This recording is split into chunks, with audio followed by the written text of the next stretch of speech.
In the crowded, dimly lit hangar where the smell of oil, heated metal, and fresh paint mingled in an almost tangible haze, one engineer sat hunched over his blueprints, pencil in hand, sketching lines and curves that defied convention, that ignored decades of aeronautical orthodoxy, and that would, in hindsight, appear either brilliant or utterly foolish. For what he proposed, an untested twin-prop design for the iconic Spitfire, was something the world's greatest aircraft designers had considered impossible, impractical, or reckless, and yet he persisted, driven by an obsession that bordered on mania, an unrelenting desire to push the limits of speed, maneuverability, and aerodynamics to a point that no pilot or engineer could yet imagine. And as he traced the intricate mechanisms, gear ratios, and propeller alignments across the schematic, the air in the hangar seemed to thrum with potential, each pencil stroke resonating like the heartbeat of an aircraft that did not yet exist. And while colleagues peered over his shoulder with raised eyebrows, muttering terms like crazy, impractical, and risk to life and national defense, he smiled faintly, knowing that history often favored those who ignored convention. And as he spoke in low, measured tones about lift, drag, torque, and propeller synchronization, his words barely masking the audacity of the idea, the engineers around him could only feel a mix of awe, disbelief, and mounting apprehension, for the implications were enormous. If it worked, it could propel the Spitfire to speeds never achieved before, potentially surpassing 470 miles per hour, redefining aerial combat, and altering the balance of power in the skies above Europe. And if it failed, the project could ruin reputations, waste precious materials, and risk lives during testing. And yet, despite the tension, he proceeded detailing calculations, testing models, and wind tunnel results that hinted at a barely perceptible but critical improvement in thrust-to-weight ratio, propeller efficiency, and rotational stability. And as he explained the need for dual synchronized propellers, the shifting of torque to stabilize yaw, and the slight modification of wing structure to accommodate the increased stress, the room fell silent, a silence heavy with the anticipation of either triumph or disaster. And as he leaned back, eyes glinting with stubborn conviction, he whispered almost to himself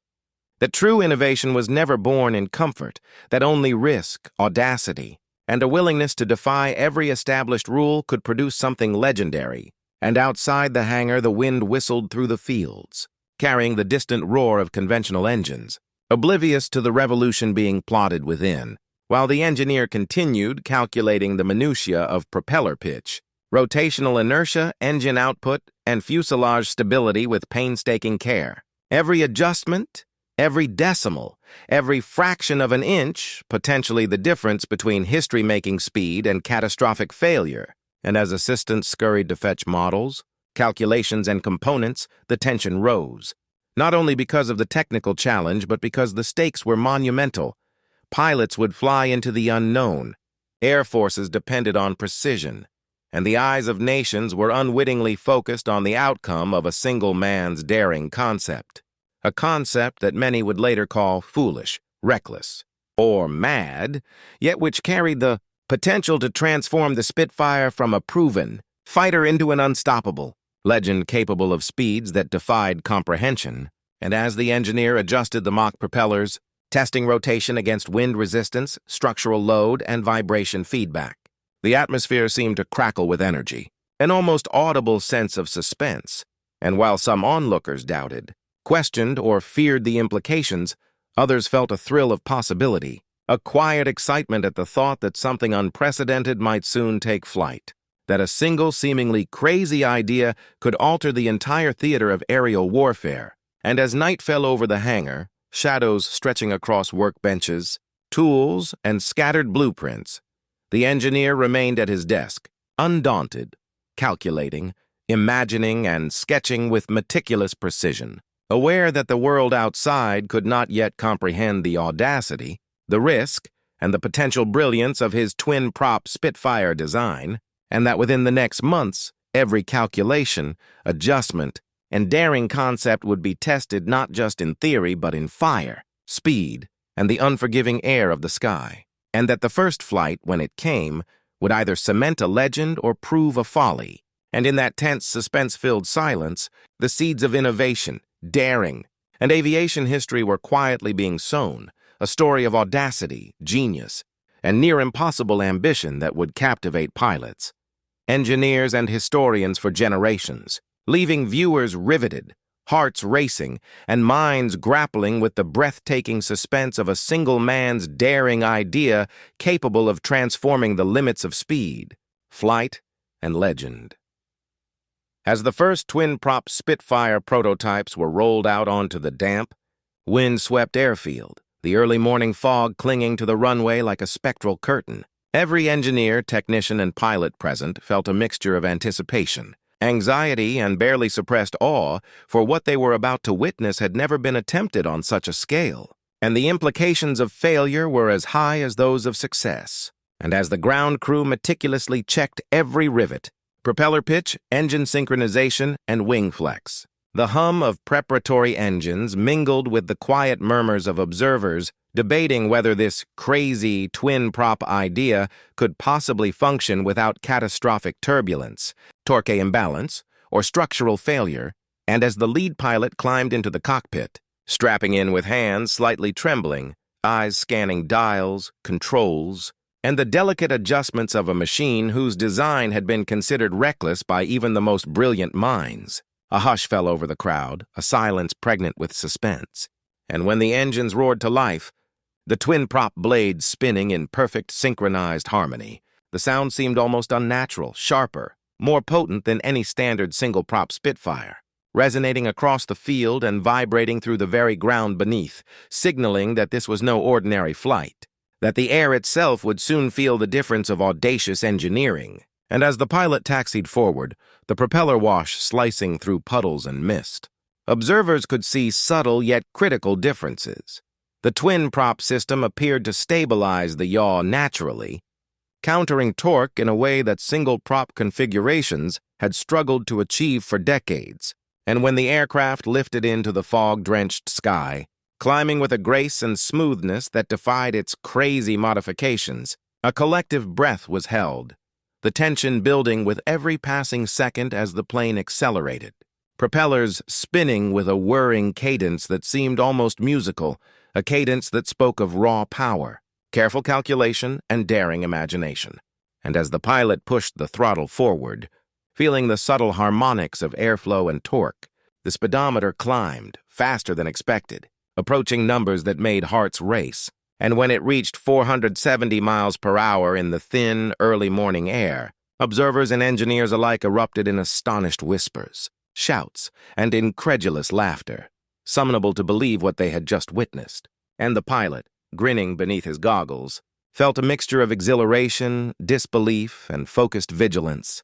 aware that the slightest miscalculation could prove fatal, yet marveling at the seamless integration of engineering ingenuity and practical execution. And as the aircraft executed tight maneuvers, rolls, and dives with stability previously thought impossible at such speeds, the twin-prop design revealed not only its extraordinary velocity, but an unexpected enhancement of agility, responsiveness, and control, countering every doubt, every skeptical comment that had haunted the engineer's desk for months. And as observers documented every angle, vibration, and sonic resonance, engineers scurried to jot notes, adjust models, and mentally record the lessons of each maneuver, knowing that this single test flight would become a blueprint for all future modifications, strategies, and tactics. And the psychological impact was immediate. Pilots realized that their aerial dominance had just been elevated to unprecedented levels, while the engineers understood that the foolish design had achieved what many considered impossible. And as the aircraft glided to a flawless landing, propellers spinning down in synchronized decrescendo, the fog lifted slightly, revealing the stunned faces of those who had doubted, the silent acknowledgement that history had been made, that the Spitfire, now equipped with twin props, could push boundaries, dominate skies, and challenge the limits of aviation. And even as the first flight concluded, questions of endurance, structural stress, and operational application loomed large, creating a mix of suspense and curiosity that would drive weeks of testing, refinement, and anticipation, while pilots lined up for their own flights. eager yet apprehensive, feeling the weight of responsibility, adrenaline and excitement, knowing that every maneuver, dive, and climb would validate or invalidate the audacity of one engineer's idea. And as the sun rose higher, illuminating the aircraft in metallic brilliance, the twin-prop Spitfire seemed to shimmer with the promise of innovation, a living testament to human daring, mathematical precision, and mechanical ingenuity. And in that single morning of trials, every observer sensed the thrill of witnessing a machine that had transcended conventional design, a machine that embodied risk, genius, and the quiet, simmering suspense of what would soon become a legend capable of changing the face of aerial warfare, leaving hearts racing, minds calculating, and imaginations ignited, as history quietly recorded the moment when a crazy idea became the harbinger of unstoppable speed, agility, and supremacy in the skies. As the newly configured twin-prop Spitfires were deployed to the front lines,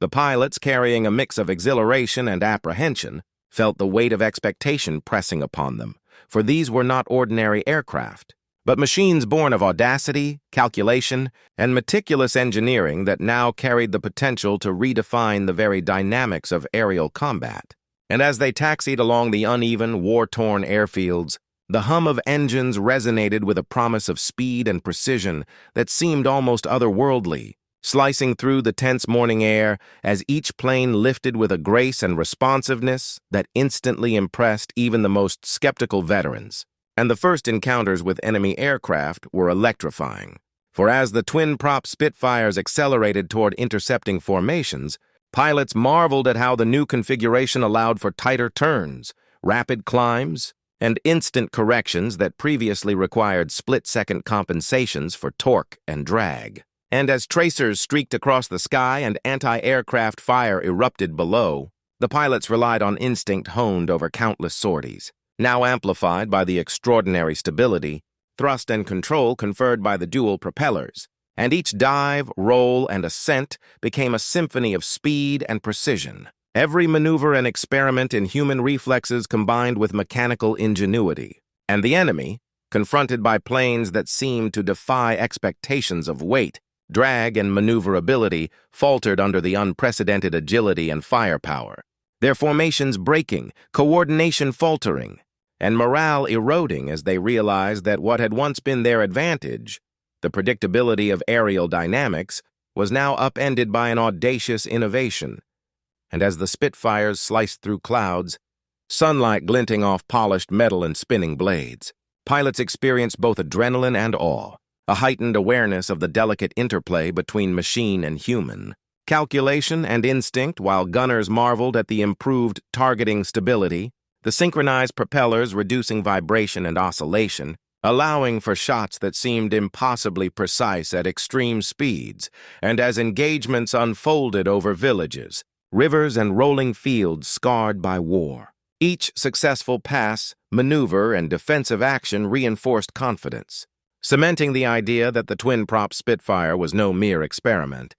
but a decisive instrument capable of controlling both sky and battle. And as damage reports, kill confirmations, and tactical notes filtered back to command, engineers and strategists eagerly absorbed the data, analyzing not only the speed and agility, but the psychological impact on both their own pilots and the enemy. For every maneuver that left adversaries struggling to react, chasing ghosts of aircraft that responded to commands with uncanny precision, amplified the legend of the new design, creating a narrative of invincibility that spread like wildfire across squadrons, while enemy pilots, stunned by the combination of velocity, responsiveness, and daring attack patterns, began to adapt, hesitate, and overcorrect, each micro-mistake magnified by the twin-prop advantage. And as sorties continued day after day, pilots developed an intimate understanding of their aircraft's capabilities, exploiting subtle differences in propeller torque, airflow over wing surfaces, and aerodynamic harmonics to execute maneuvers that would have been impossible in earlier configurations. And the thrill of dominance was balanced by the constant awareness of risk. For the twin-prop system, while brilliant, demanded precision, awareness, and respect for physics, and any misjudgment could be catastrophic. Yet the pilot's skill, discipline, and growing trust in the machine turned fear into exhilaration, hesitation into aggressive strategy, and potential disaster into breathtaking triumph. And the cumulative effect of these early engagements was staggering. Enemy losses mounted, confidence eroded, and the psychological weight of facing a fleet of aircraft capable of 470 miles per hour with unmatched agility began to manifest as confusion, disarray, and desperation, while Allied pilots, buoyed by the remarkable performance and reliability of the twin-prop Spitfires, executed daring missions, deep penetrations, and defensive sweeps with a level of coordination and daring previously impossible, and as engineers and command watched, every sortie provided feedback, validation, and refinement, proving that one engineer's crazy idea was not only functional but transformative, redefining speed, maneuverability, and aerial supremacy. And as the sun set behind distant horizons, casting long shadows over wrecked fields and shattered forests, pilots returned with adrenaline spent but morale soaring, knowing they had flown machines that combined human skill with engineering genius, altering the very rules of engagement. And as debriefings unfolded, tales of impossible turns, near escapes, and audacious attacks spread throughout the squadrons, embedding the legend of the twin-prop Spitfire not only as a technical marvel, but as a psychological weapon, one that made every pilot, ally, and enemy aware that the skies had been irrevocably transformed, that speed, agility, and daring had coalesced into a machine that would dominate the aerial theater, leaving spectators, commanders, and historians alike in awe at how one audacious, seemingly foolish design choice had created an unstoppable legend, a symbol of innovation, courage, and human ingenuity that would resonate across every mission, every dogfight, and every chronicle of the war in the skies for generations to come. As the twin-prop Spitfires continued to enter increasingly perilous combat zones, the pilots were immediately confronted with the extreme conditions that defined the war in the skies, from dense, freezing clouds that obscured visibility to turbulent gusts of wind slicing across the high-altitude ridges, each factor threatening to challenge both human skill and mechanical limits. And yet the twin-prop design, painstakingly refined and rigorously tested, responded with a precision that seemed almost preternatural. The synchronized blades countering torque, stabilizing yaw, and distributing stress across the fuselage and wings in a way that allowed pilots to maneuver with unprecedented accuracy, even while executing rapid rolls, sharp climbs, and sudden dives that would have previously risked structural failure. And as enemy formations appeared in the mist, moving with aggressive intent, the Spitfire pilots, now intimately familiar with the nuances of the aircraft, coordinated with flawless timing, exploiting every fraction of a second and every aerodynamic advantage, using climbing turns, split S maneuvers, and high-speed evasions to approach targets with lethal precision, while the enemy, confronted by machines that reacted with uncanny stability and speed, began to falter, formations breaking under the relentless pressure of attacks they could not anticipate or counter. And as tracers streaked across the foggy horizon, pilots relied not only on instinct, but on the precise feedback transmitted from the twin-prop system, which mitigated vibration, torque-induced drift, and wing flex, allowing for targeting and control that felt almost instinctive. The machine and human merging into a single responsive entity capable of astonishing feats, and with each engagement, engineers meticulously monitored engine temperatures, propeller integrity, and structural loads via telemetry and post-flight analysis, ensuring that the aircraft's extraordinary capabilities could be pushed without risking catastrophic failure, while pilots shared detailed feedback about responsiveness, aerodynamic behavior, and the subtle differences that the twin-prop configuration introduced under extreme maneuvering. And as the intensity of sorties escalated, pilots discovered new tactics, exploiting rapid acceleration, enhanced climb rates, and controlled torque distribution to execute maneuvers that completely outclassed enemy fighters, leaving adversaries scrambling, overcompensating, and ultimately exposing themselves to devastating counterattacks. And as squadrons engaged over cities, rivers, and open fields, the combination of human skill, engineering brilliance, and psychological advantage became evident, for the mere presence of the twin-prop Spitfires forced enemy pilots to anticipate not just speed, but precision, agility, and unpredictability on a scale previously unimaginable, creating hesitation and fear. And as missions pushed further into hostile airspace, the environmental challenges increased with thin air, extreme cold, and violent gusts testing both endurance and mechanical limits. Yet the aircraft performed with remarkable consistency, absorbing stresses, distributing forces, and enabling pilots to focus entirely on tactical decision-making rather than compensating for mechanical instability. And during particularly harrowing dogfights, pilots marveled at the way the aircraft's twin props maintained controlled lift, reduced adverse yaw, and allowed for rapid course corrections mid-roll, enabling daring escape maneuvers and high-speed offensive strikes that completely shifted the dynamics of combat, while observers on the ground, including commanding officers and engineers, documented every moment, recognizing that the combination of velocity, maneuverability, and mechanical mastery created a psychological advantage as profound as any physical one.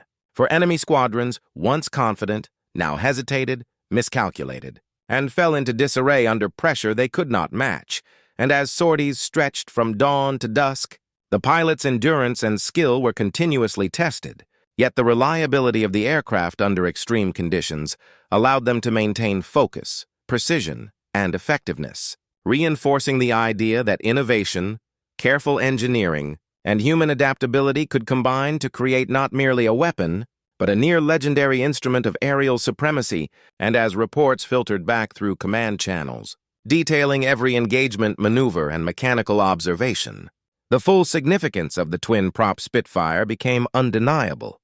Its speed, agility, and control redefining the possibilities of fighter aviation, instilling confidence in allies, sowing doubt in enemies, and setting the stage for strategic dominance that extended beyond isolated skirmishes into the broader theater of war. And with each successful sortie, the legend grew, the story of audacious engineering and pilot mastery spreading through the squadrons, through reconnaissance reports, and even reaching the ears of enemy commanders, who struggled to understand how a seemingly foolish design could so completely transform the art of combat flight. While pilots themselves felt an almost visceral pride and exhilaration, knowing that they were part of a revolution in aviation, executing maneuvers that had once existed only in theory or imagination, and that the interplay of human skill and mechanical ingenuity had created an unstoppable synergy, a combination that would dominate the skies, dictate the pace of engagements, and leave a lasting legacy in the annals of aviation history. And as twilight fell, painting the battlefield in muted gold and shadow, the twin-prop Spitfires returned to base, engines winding down, pilots exhausted but triumphant, each sortie reinforcing the supremacy of the design, the audacity of the engineer, and the extraordinary potential of human courage, precision, and adaptability. And it was in these moments of reflection, analysis, and quiet celebration that the true scope of innovation became clear. One engineer's crazy idea had not only survived the test of the skies, but had transformed the very rules of aerial combat, establishing a legend that would endure in the hearts, minds, and histories of all who had witnessed the dawn of a new era of speed, control, and unstoppable flight. As the twin-prop Spitfires continued to dominate the skies, the broader implications of their unprecedented performance began to ripple across every echelon of the war effort, affecting not only pilots in the cockpit but commanders, strategists, and even enemy forces who could sense, often too late, the monumental shift in aerial balance. And as sorties multiplied, the psychological effect on Allied pilots was immediate and profound. Confidence soared, nerves steadied, and risk-taking became calculated rather than reckless, as each engagement demonstrated that these aircraft could accelerate, climb, and maneuver with a consistency and reliability that demanded respect and rewarded precision, while gunners, long frustrated by vibration and instability in older single-prop models, now found their accuracy exponentially improved, with every burst and salvo landing closer to target, and this tangible enhancement of combat effectiveness directly influenced tactics, with squadrons adopting more aggressive formations, daring interception patterns, and calculated offensive sweeps into enemy airspace, knowing their aircraft could respond to complex maneuvers without faltering. And as pilots reported back after each mission, detailing the nuances of torque management, propeller harmonics, and wing loading, engineers absorbed this feedback, refining flight manuals, training protocols, and maintenance procedures to maximize both performance and safety, while strategically commanders began to reconsider previously risky operations. Now confident that these twin-prop Spitfires could penetrate deeper into hostile territory, engage superior numbers, and return intact, thereby enabling missions that would have previously been deemed suicidal. And the impact on enemy morale was equally dramatic, as reports of aircraft capable of 470 miles per hour with astonishing agility spread through reconnaissance and intercepted communications, forcing opposing commanders to adapt, rethink defensive tactics, and contend with pilots who now wielded an almost insurmountable combination of speed, maneuverability, and firepower. And as skirmishes escalated into large-scale dogfights, the twin-prop Spitfires repeatedly demonstrated the ability to dictate terms of engagement, striking first, retreating with controlled evasions, and returning to the fray with minimal vulnerability,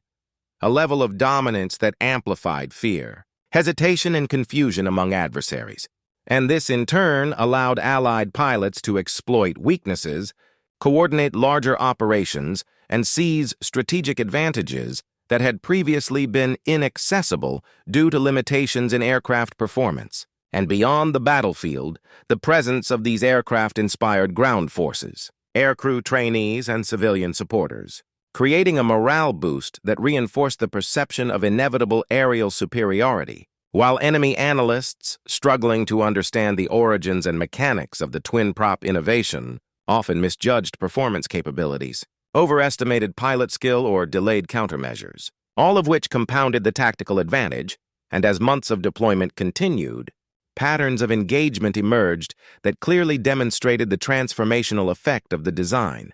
Previously vulnerable reconnaissance missions could proceed with reduced risk, bomber escorts operated more effectively, and rapid interception of enemy fighters became feasible at altitudes and speeds that had once been prohibitive, fundamentally altering the operational calculus of every mission. And within the squadrons themselves, pilots developed an intimate rapport with their aircraft, understanding instinctively the subtleties of throttle response, torque compensation, and aerodynamic feedback, turning the Spitfire into an extension of human reflexes and intuition, a symbiosis that amplified strategic impact and created a psychological aura of invincibility, which was further reinforced by every confirmed kill, successful interception, and evasive maneuver that left enemies trailing or disoriented. And as field reports and debriefings accumulated, commanding officers compiled extensive data demonstrating not just raw speed and maneuverability, but the cascading tactical consequences of the innovation,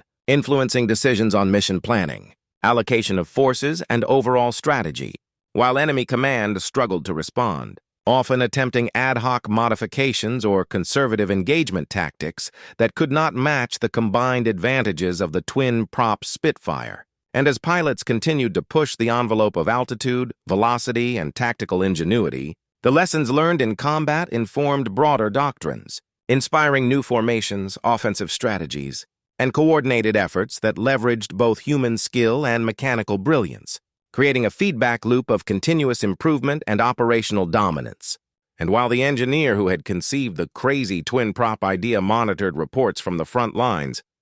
he could see the cascading impact of his design not just on individual flights, but on the war effort as a whole. Entire missions executed with reduced risk, enemy formations disrupted, ground forces protected, and the perception of Allied air superiority solidified in both friendly and hostile minds. And as evening fell over distant battlefields, pilots returned from exhausting sorties, adrenaline spent but morale soaring, aware that their aircraft had redefined the art of